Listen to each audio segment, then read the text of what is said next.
La composition des serviettes et des tampons, la vie extraterrestre et des tempêtes de Rennes. Nous sommes le vendredi 22 février. Bonjour à tous, voici votre concentré d'actualité scientifique sélectionné par MaxiScience. La différence entre l'homme des cavernes et nous, c'est le résultat de la science.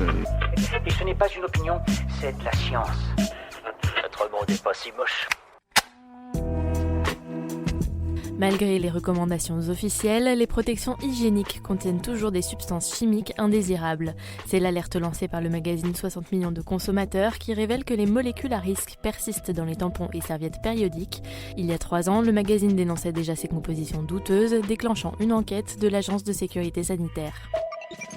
Avis à nos auditeurs masculins, une douleur aux testicules pourrait être un signe de la tuberculose. Le cas s'est présenté récemment chez nos voisins d'outre-Manche où un homme de 38 ans a reçu un diagnostic inattendu. Après s'être présenté à l'hôpital pour une douleur intense au testicule gauche, il s'est avéré que le patient souffrait d'une tuberculose. D'après les médecins, elle pourrait être le résultat d'une infection sexuellement transmissible. En matière de détection de la vie extraterrestre, nous sommes sur la bonne voie. C'est ce qu'a déclaré cette semaine le chef de la NASA qui a fait de cette mission une priorité.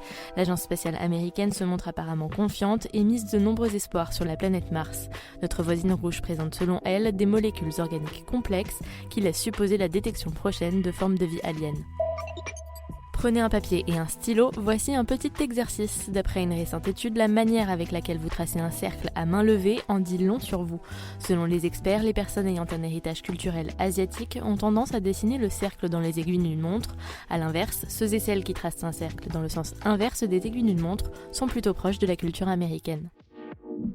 Super, j'adore. Alors écoute-moi bien, je vais essayer d'être clair avec toi. Ouais, génial. Le géant de la vente en ligne Amazon a annoncé cette semaine son nouvel objectif, rendre la moitié de ses livraisons neutres en carbone d'ici 2030. L'entreprise reste en retard par rapport aux autres GAFA sur les questions environnementales. Rien qu'en 2018, les abonnés du service Amazon Prime ont passé pas moins de 2 milliards de commandes.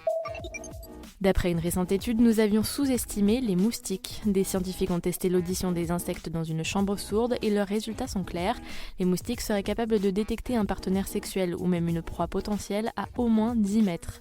Selon les chercheurs, cette étude va permettre de mieux comprendre comment les moustiques véhiculent des maladies telles que la dengue, le virus Zika ou le chikungunya.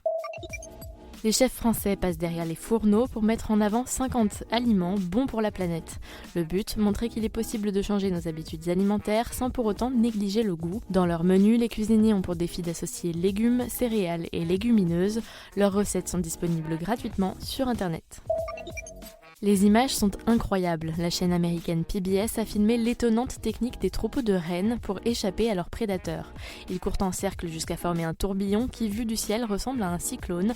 D'après les observateurs, cette technique est très efficace pour échapper aux loups, aux ours et à l'homme, car les cibles en mouvement sont plus difficiles à attaquer. C'est tout pour aujourd'hui. Vous êtes en moyenne 1500 à nous écouter chaque jour. Merci pour votre fidélité. Si vous souhaitez réagir, vous pouvez le faire sur les applications Deezer, Spotify ou Apple Podcast. On vous dit à demain pour de nouvelles actualités scientifiques.